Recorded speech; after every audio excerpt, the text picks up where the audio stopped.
Môre sê Radio Fynbos luisteraars, dit is die 16de Desember, en toe ek nou gesê die 16de Desember, toe dink ek daaraan die groot wonderwerk, waarmee God ook die voortrekkers gehelp het, daardie dag, teen 'n oormaat vyande.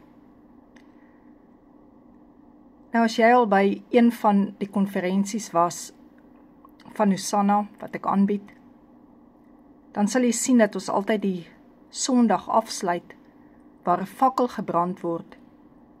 En dit is met 'n groot lofprysing, wat ons so naweek afsluit.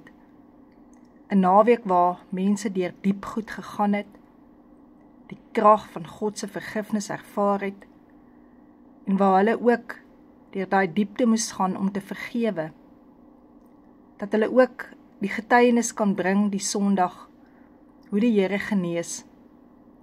En wanneer die fakkel aan die brand gesteek word, is daar elke jaar 'n ander lied. En die lied wat ons tans gebruik is, hierdie lied van God is on the move.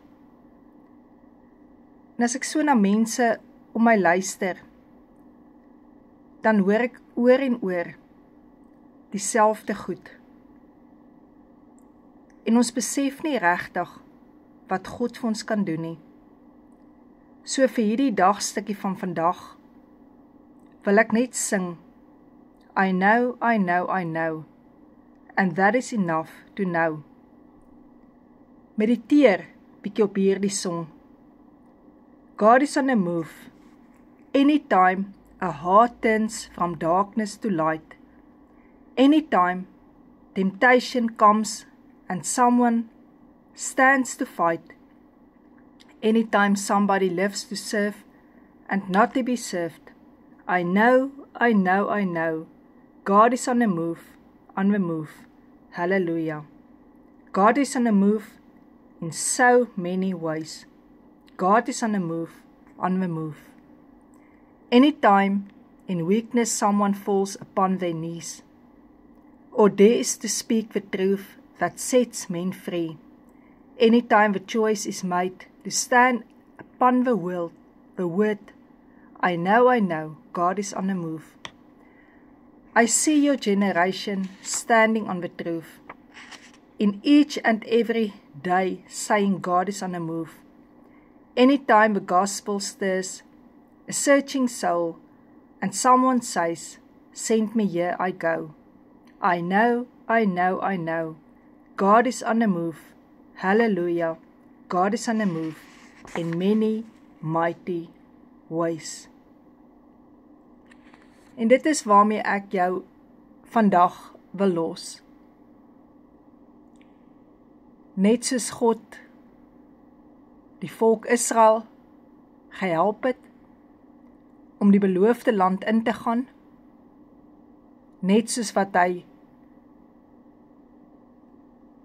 die voortrekkers gehelp het teen 'n oormag.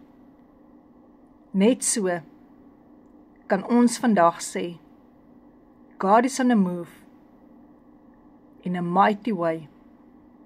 Net soos wat hy die vyand uitgekleed, uitgelewer het, vir Satan en elke bose mag in die triomftog meegevoer het, net so sal God elke keer wen, oor en oor en oor. Gaan lees maar ook Psalm 68, en dan sal jy sien wat daar staan, dat God wen. En vat dit vandag in jou hart, en gaan wees jy 'n wenner, teen daardie onvergifnis, wat jy so probeer plat trek, gaan wen, want Jesus se bloed beweeg in jou, en gee jou die krag om te vergewe. Gaan glo nog 'n keer, dat deur die wonde van Jesus, jy genesing ontvang. God is on the move in so many mighty ways. Hallelujah. Amen.